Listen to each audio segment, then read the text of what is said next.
If you're a senior managing blood sugar or helping someone who does, this viral health claim needs your attention. This is the story of a health claim seen millions of times across social media, one that says a Japanese village had zero diabetes for 400 years, thanks to a single meal pattern, and that the American Diabetes Association never bothered to look into it. Parts of that story rest on real science, and other parts were invented to sell you supplements. Today we are pulling the facts apart from the fiction because you deserve accuracy over a sales pitch. The claim itself has a specific origin, and that is where we begin. Search online for Japanese Zero Diabetes Village, and dozens of videos pop up repeating the same narrative.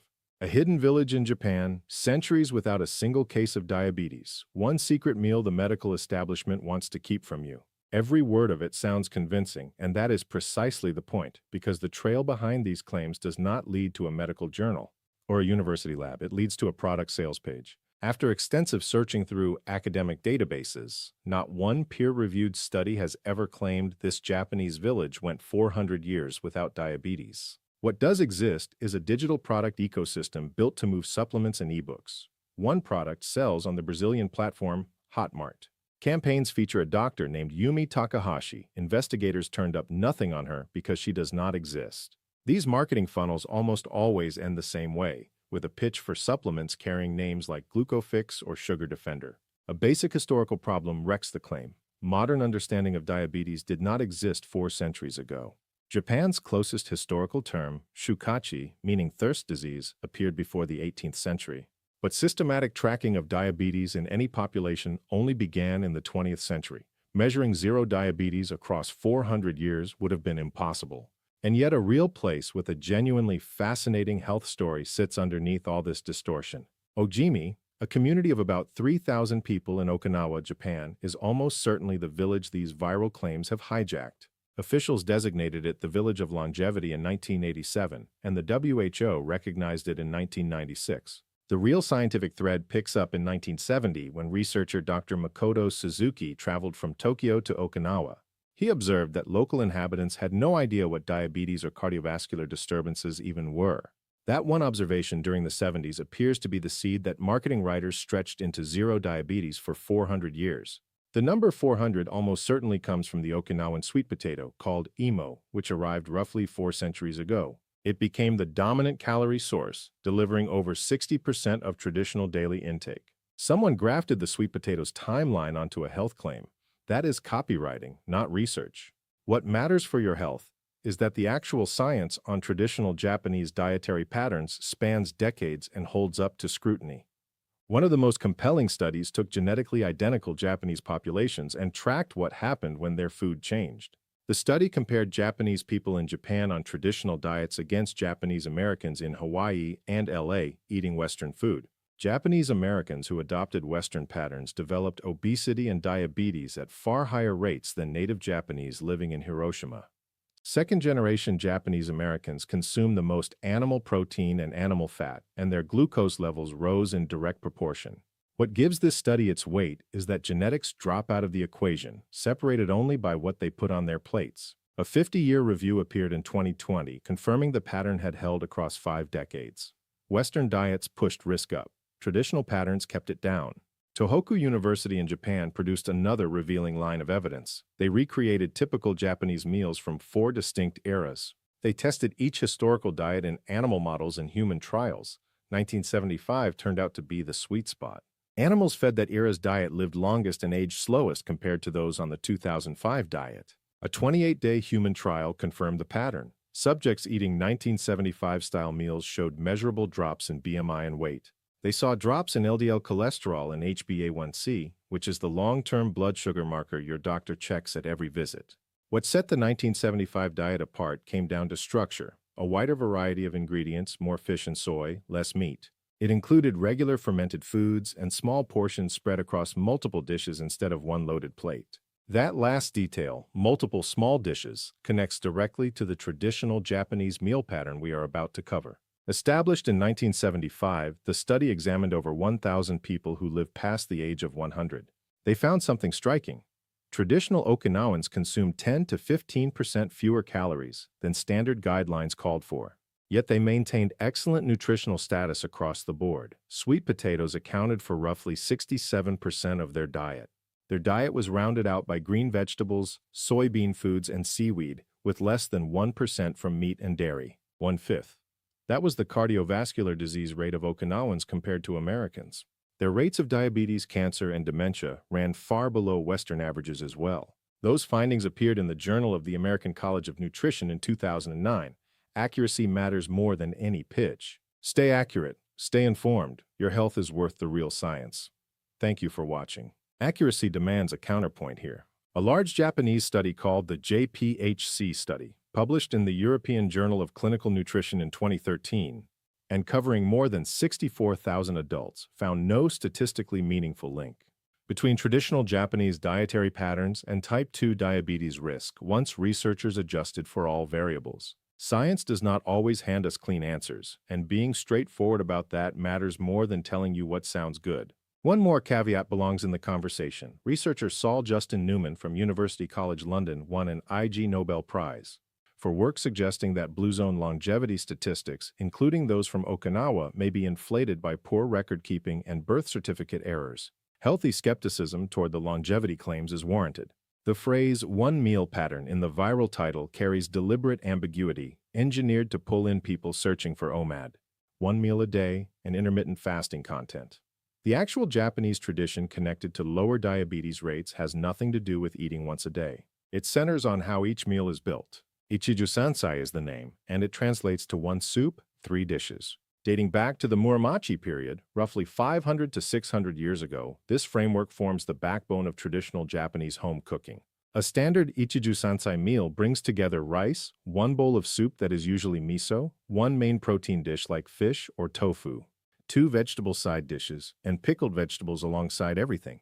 UNESCO recognized washoku, the broader system of traditional Japanese cuisine built on this framework, as intangible cultural heritage in 2013. Balance, variety, small portions, and seasonal ingredients drive the system rather than calorie counting or restriction. Nearly 12,000 Japanese adults participated in a 2020 cohort study that tracked what happened when people ate well-balanced meals. Following this core structure of grain, fish, or meat, and vegetables. Body weight gain and glucose intolerance both dropped over 3 years among those who stuck with it.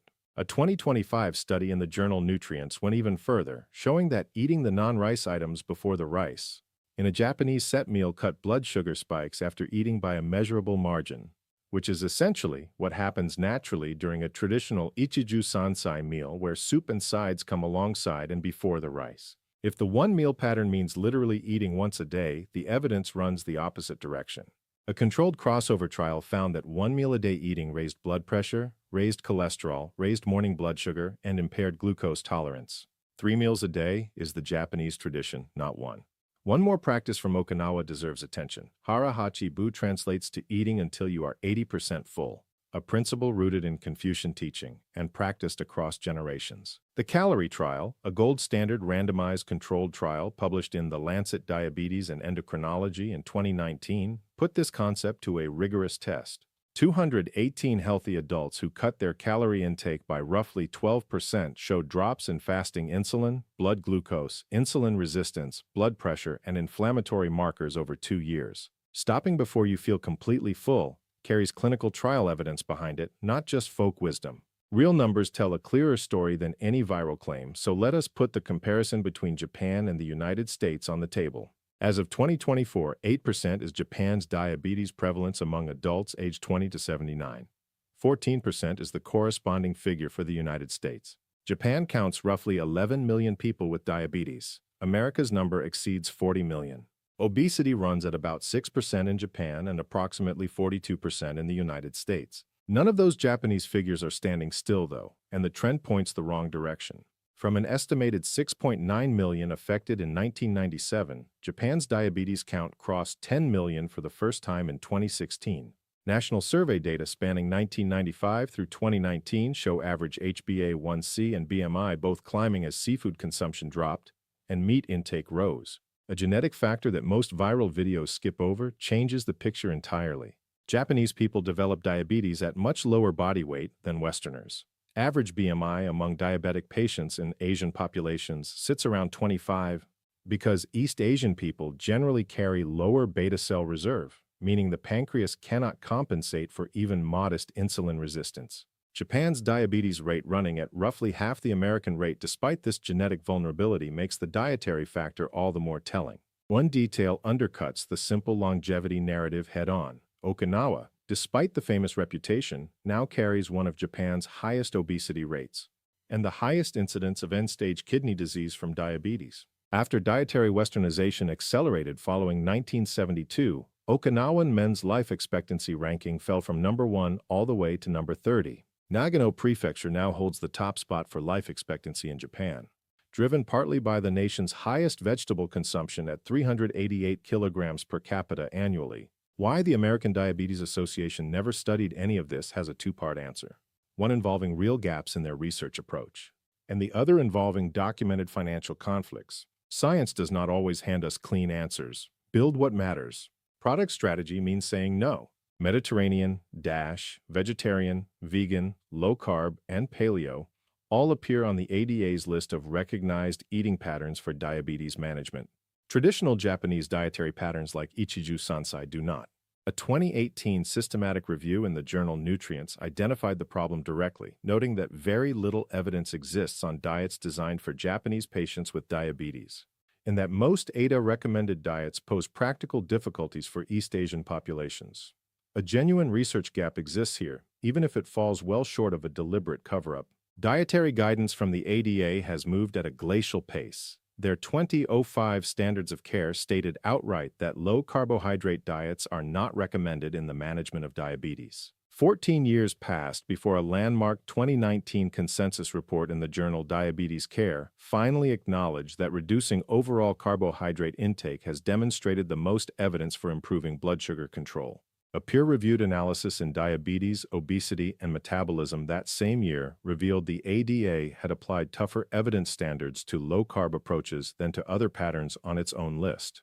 Like the DASH diet, which rested on a single study of just 31 people for its type 2 diabetes recommendation.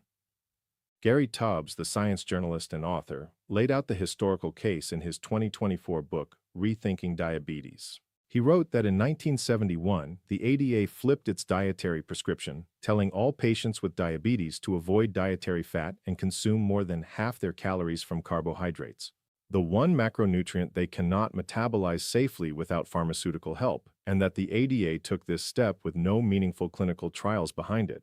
Financial relationships between the ADA and corporate sponsors add another layer. Banting Circle Elite sponsors contribute $1 million or more each year.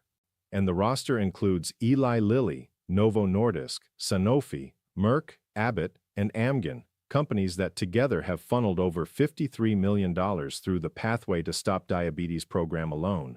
These same pharmaceutical companies produce metformin, the most commonly prescribed diabetes medication, creating potential conflicts when dietary interventions could reduce medication dependency. Food industry sponsors have included Splenda's parent company Heartland Food Products Group at the elite level, along with the Idaho Potato Commission. Cadbury Schweppes, the world's largest confectioner at the time, signed a 3-year deal worth $1.5 million with the ADA in the early 2000s. A 2006 New York Times investigation reported critics saying the ADA affiliation helped the candy maker pose as a concerned corporate citizen, even as it filled grocery stores with sugary and fattening foods. The most direct recent allegations came from Elizabeth Hanna, the ADA's former director of nutrition, who filed suit in November 2023. Hanna alleged the organization sold the good name of the organization to Splenda's parent company. One incident she described involved refusing to approve a recipe calling for 1/3 cup of Splenda and cucumber salad, and she put it bluntly, saying there is no reason other than taking Splenda's money for the ADA to recommend that people with diabetes add massive amounts of Splenda to cucumber salad. The ADA fired her in October 2023, denies all allegations, and the case remains unresolved based on available information. Specific Japanese foods do carry blood sugar benefits, with evidence ranging from strong to preliminary depending on the food. Green tea stands on the firmest ground. 15 randomized controlled trials were analyzed in a 2024 meta-analysis published in the journal Medicine, and the results showed meaningful improvements in fasting blood glucose, HbA1c, and insulin resistance among type 2 diabetes patients consuming green tea. Over 40,000 Japanese adults participated in the Osaki study published in JAMA in 2006, which found that those drinking 5 or more cups of green tea daily had lower rates of death from all causes and from cardiovascular disease. Fermented soy foods like miso and natto carry promise but need stronger human trials to back them up. A 2023 review in the Journal of Diabetes Investigation found that miso suppresses insulin resistance and natto inhibits DPP-4, the same enzyme targeted by diabetes medications like sitagliptin. Habitual miso consumption correlated with lower HbA1c in women with type 2 diabetes in one study, 7.0% versus 7.3%. But the reviewers themselves stated that studies with high-quality evidence are still lacking. 23 randomized controlled trials formed the basis of a 2023 meta-analysis on seaweed published in Nutrients, which found that supplementation cut fasting blood glucose and HbA1c when consumed beyond 12 weeks. Polysaccharides in seaweed appear to slow down carbohydrate absorption, which accounts for the effect. Bringing all of this full circle, the claim that a Japanese village went 400 years without diabetes is fabricated, built to sell supplements rather than educate anyone. What sits underneath that fabrication, though, is a body of peer-reviewed science showing that traditional Japanese dietary patterns carry a real and measurable connection to lower diabetes risk. Genetically identical Japanese populations switching from traditional to Western diets saw their diabetes rates climb in the Hawaii-Los Angeles-Hiroshima Study. Measurable blood sugar improvements appeared within 28 days in the 1975 Japanese diet trials. Ichiju Sansai, that one soup and 3 dishes framework built on variety and balance, has been practiced for over 5 centuries and aligns with modern evidence on blood sugar management. Hara Hachi Bu, the practice of stopping at 80% full, passed one of the most rigorous calorie restriction trials ever conducted. The American Diabetes Association's failure to study or recommend these patterns reflects Western-centric research priorities combined with financial ties to food and pharmaceutical companies that warrant continued scrutiny. The practical takeaways from this research, though, are not locked behind any paywall or hidden by any institution. Eat diverse whole foods in small portions. Include fermented foods like miso and natto regularly. Choose fish like salmon or mackerel over red meat when you can. Drink green tea, specifically matcha or sencha varieties. Stop before you feel completely full, and keep processed food to a minimum. None of those recommendations are dramatic enough to go viral. They are backed by evidence, though, and for anyone managing their blood sugar or concerned about prediabetes, evidence is what counts. If this information helped you, share the video with someone who could use it and subscribe to Caregiver Health Tips for more research-based health content. Take care of yourself, and we will see you in the next one.